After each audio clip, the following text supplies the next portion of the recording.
शादी ब्याह के मामले में जल्दबाजी में लिया गया निर्णय हमेशा दुखदाई होता है। आज की कहानी जो मैं आपको बताने जा रहा हूं, एक पिता जो अपने बेटे की शादी को लेकर बहुत ज़्यादा उत्तेजित होता है और अपने बेटे की शादी करने के लिए वो दिल्ली से उसके लिए बिना किसी जान पहचान के एक बहू ले आता है।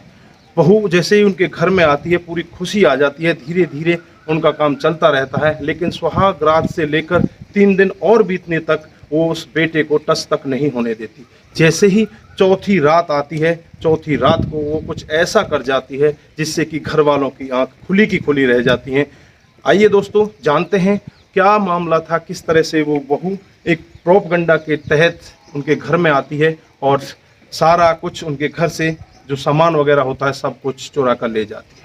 नमस्कार, जय हिंद। आप देख रहे हैं APH न्यूज़ राहुल रावत के साथ। तो दोस्तों आज की जो मैं कहानी आपको बताने जा रहा हूं ये राजस्थान के एक गांव की है। आज मैं गांव का नाम नहीं लेने वाला और जो भी नाम मैं लोगों के लूँगा वो भी सारे काल्पनिक होंगे, क्योंकि अगर हम किसी का नाम या किसी गांव का नाम लेते हैं तो उसकी हंसी भी हो सकती है। हंसी के कारण वो कुछ और भी अलग कदम उठा सकता है, क्योंकि उनके साथ में काम ही कुछ ऐसा हुआ है। दोस्तों एक गिरिराज नाम का एक व्यक्ति होता है जो अपने गांव में रहा करता है। उसकी शादी काफ़ी दिन पहले हो जाती है। उसके बाद उसको एक बेटा होता है। धीरे धीरे बेटा बड़ा हो जाता है और बेटे की उम्र आज 27 साल हो जाती है। पिता को लगने लगता है कि बेटे की शादी होनी चाहिए, उसलिए पिता अपने यार रिश्तेदारी में, अपने आस पड़ोस में सब जगह कोशिश करता है, लेकिन बेटे की कोई शादी करने वाला नहीं होता, क्योंकि बेटे का जो रंग होता है वो थोड़ा सांवला होता है। सांवले रंग की वजह से बेटे की कोई जल्दी से शादी नहीं कर पाता।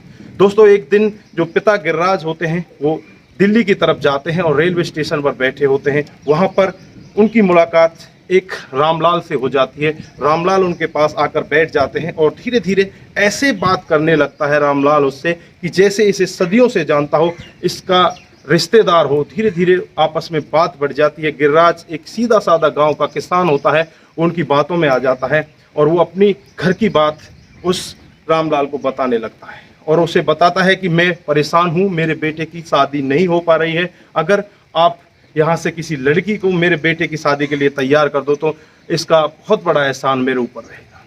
दोस्तों वो तो इसी तैयारी में बैठा था। वो कहता है कि एक बेटी तो है, वो मेरी भतीजी है जिसकी मैं शादी करा सकता हूँ, लेकिन उस पर थोड़ा कर्जा है, वो कर्जा आप लोगों को देना पड़ेगा और मंदिर में ही शादी होगी, वो आपको बारात लाकर शादी नहीं करवा सकते। दोस्तों जो गिरिराज होता है अपने बेटे की शादी के लिए तैयार हो जाता है और एक निश्चित डेट रख दी जाती है। उस डेट के लिए उसकी शादी की तैयारी हो जाती है। इधर दूल्हा शादी के लिए तैयार होकर बारात लेकर वहाँ पहुँच जाते हैं। बारात में 4-5 ही लोग होते हैं और वो मंदिर में पहुँच जाते हैं। मंदिर में जाकर माला डालकर उस लड़के की शादी कर दी जाती है। लड़की सुंदर होती है, सुशील होती है देखने में, लेकिन जैसे ही वो घर पर आती है, घर पर पूरी रीति रिवाज के साथ उसका स्वागत किया जाता है। स्वागत करने के बाद दुल्हन घर के अंदर प्रवेश करती है और जैसे ही रात्रि का समय आता है, सुहाग रात की स्टेज सजाई जाती है। जब लड़का अपनी दुल्हन के पास कमरे के अंदर जाता है तो वहाँ पर एक बहुत बड़ा अलग से ही कुछ नाटक होता है। वो दुल्हन पहले से उसे मना करने लगती है कि मैं बीमार हूँ, मेरी तबीयत ठीक नहीं है, इसलिए मैं आपके साथ संबंध नहीं बना सकती। बेटा भी मान जाता है। पूरी रात ऐसे ही गुजर जाती है। बेटा अलग कमरे में जाकर सो जाता है। अगली सुबह होती है। सुबह भी दिन भर ऐसे ही चला जाता है। जो दिन के कार्यक्रम होते हैं, घर में यार रिश्तेदार होते हैं, वो भी चलते रहते हैं। दिन भर का कार्यक्रम ऐसे ही चलता रहता है। वो दिन भी गुजर जाता है, रात आ जाती है। फिर रात को वही बहाना, वही नाटक फिर से स्टार्ट हो जाता है। वो दुल्हन फिर कहने लगती है कि मेरी तबीयत ठीक नहीं है, मैं आपके साथ में संबंध नहीं बना सकती। उस दिन भी बेटा वो मान जाता है और फिर अलग कमरे में जाकर सो जाता है। ऐसे ही तीसरा दिन भी आ जाता है। तीसरे दिन भी वही कहानी होती है, लेकिन चौथा दिन जैसे ही आता है वो लड़का अपने पिता के पास पहुंच जाता है और पिता से कहने लगता है कि पिताजी ये कैसी बहू है, ये तो मेरे को वैवाहिक सुख दे ही नहीं पा रही, मैं किस तरह से इसके साथ में शादी करके भी मैं अनमैरिड हूँ, आज भी कुंवारा ही हूँ। उसका पिता कहता है कि बेटा ये दिल्ली से आई हुई है, पढ़ी लिखी है, ये इसे यहाँ आने में, यहाँ एडजस्ट होने में थोड़ा टाइम लग रहा है, तो चिंता ना कर, थोड़ा टाइम और लगेगा, सब कुछ ठीक हो जाएगा। जैसे ही चौथे दिन का आधा दिन ढल जाता है तो दिल्ली से 2 लोग वहाँ पर आ जाते हैं। एक तो लड़का जिसका नाम राहुल होता है और एक उसकी जो दुल्हन होती है उसकी छोटी बहन बनकर आती है जिसका नाम काजल होता है। दोनों घर के अंदर प्रवेश करते हैं तो घर वाले बड़े खुशी होते हैं कि ससुराल पक्ष से कुछ लोग आए हैं, उनकी खातिरदारी की जाए। उनकी जमकर खातिरदारी की जाती है और जो चूल्हा पूजन की विधि होती है उसी दिन स्टार्ट की जाती है कि आज चूल्हा पूजन होगा। चूल्हा पूजन में होता क्या है, जो नई नवेली दुल्हन होती है वो सबके लिए खाना बनाती है। वो यहाँ पर भी वही काम हुआ, नई नवेली दुल्हन खाना बनाने के लिए स्टार्ट हो जाती है। उसके साथ उसकी जो बहन आई हुई होती है वो भी उसके साथ होती है, जो उसका भाई जिसका नाम राहुल बताया जाता है वो भी उसी के साथ अंदर रसोई में काम करवा रहा होता है। दोस्तों वो खाने में कुछ ऐसा पदार्थ, नशीला पदार्थ मिला देते हैं जिससे खाकर सभी घर वाले बेचैन हो जाते हैं, बेसुध हो जाते हैं और वो ऐसे सो जाते हैं कि मानो उन्होंने तो कुछ किया ही नहीं है, सब कुछ मतलब अपने घोड़े बेचकर सो जाते हैं, उन्हें किसी प्रकार का कोई होश नहीं रहता। अब होता है नई प्लानिंग की शुरुआत। जो दुल्हन होती है वो अपने उन दोस्तों के साथ मिलकर, जो उसकी एक बहन बनकर आती है और जो एक भाई बनकर आता है, उन दोनों के साथ मिलकर एक नए प्रोग्राम को रचते हैं। वो घर में जो भी जेवरात होते हैं चारों तरफ से घर में छानबीन की जाती है। जेवरात, नकदी, जो भी उन्हें सामान मिलता है उसे ले जाकर वो वहाँ से रात में फरार हो जाते हैं।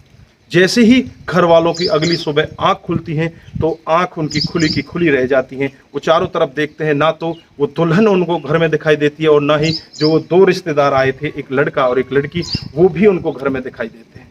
अब तो चारों तरफ हल्ला हो जाता है, अड़ोसी पड़ोसी उनके घर में इकट्ठा हो जाते हैं और चारों तरफ शोर शराबे का मामला हो जाता है। दोस्तों तुरंत ही नज़दीकी पुलिस स्टेशन में जाया जाता है और उन लोगों के खिलाफ मामला दर्ज कर दिया जाता है। पुलिस भी तुरंत ही हरकत में आ जाती है और नाकाबंदी करके उन लोगों की तलाश में लग जाती है। नाकाबंदी करते करते आगे वायरलेस किया जाता है और फिर जाकर जो दिल्ली बॉर्डर होता है उस बॉर्डर के करीब उन लोगों को गिरफ्तार कर लिया जाता है। उस दुल्हन को भी और उसके साथ में जो दो लोग और होते हैं उन दोनों को गिरफ्तार कर लिया जाता है। इधर जो रामलाल होता है जिससे उसकी मुलाकात होती है स्टार्टिंग में, उसको भी पुलिस गिरफ्तार कर लेती है। फिर उन सब से जब पूछताछ की जाती है तो एक बहुत ही बड़ा खुलासा सामने आता है। इधर रामलाल बताता है और जो दुल्हन होती है वो भी बताती है कि हमारा एक गिरोह सक्रिय है दिल्ली में जो ऐसा ही काम किया करता है। हम ऐसे लोगों को फंसाते हैं जिनको दुल्हन की ज़रूरत होती है, जिनके घर में जल्दी से बहू नहीं आती, कोई लोग उनका विवाह नहीं करते, ऐसे लोगों को हम फंसाते हैं और उनसे इसी प्रकार से पैसे ऐंठते हैं। आज उन चारों लोगों को पुलिस गिरफ्तार करके जेल में भेज देती है। लेकिन यहाँ पर हमें उनसे एक बहुत बड़ी सीख मिलती है कि इस तरह किसी भी अनजान व्यक्ति पर विश्वास नहीं करना चाहिए और ना ही अनजाने में इतने बड़े शादी विवाह का जो योग होता है, शादी विवाह का जो बंधन होता है, ऐसा बंधन हमें नहीं बांधना चाहिए। दोस्तों यहाँ पर देखा किस तरह से एक पिता अपने बेटे की शादी करने के लिए इतना उतावला हो जाता है, वो दिल्ली जाता है और दिल्ली जाकर एक अनजान व्यक्ति पर विश्वास कर बैठता है और वो अनजान व्यक्ति उसके घर आकर उसको शादी के बंधन में तो बांध देते हैं, लेकिन आज भी वो लड़का कुंवारा का कुंवारा रह जाता है। ना तो उसकी शादी हो पाती है और ऊपर से उसके घर से जो सोने जेवरात और जो नकदी सामान है वो भी चोरी हो जाते हैं। हालांकि पुलिस की जल्द सी पहल हो जाती है और इस पहल के कारण उन लोगों को पकड़ लिया जाता है। यहाँ पर पुलिस का भी बहुत बड़ा धन्यवाद करना पड़ेगा कि पुलिस इतना अच्छा कदम उठाती है और साथ के साथ उन लोगों को गिरफ्तार कर लेती है।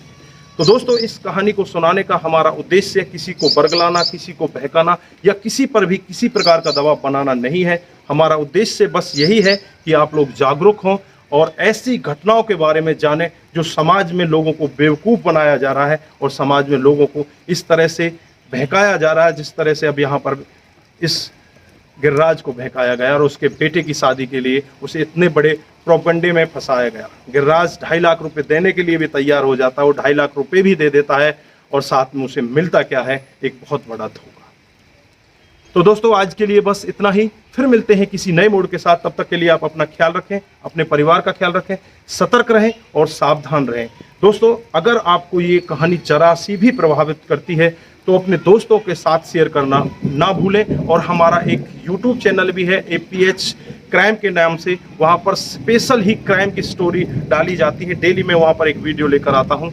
अगर आप लोग वहाँ पर भी जाकर देखते हैं तो आप लोगों की बड़ी मेहरबानी होगी, वहाँ पर भी आप लोग हमें सपोर्ट कर सकते हैं।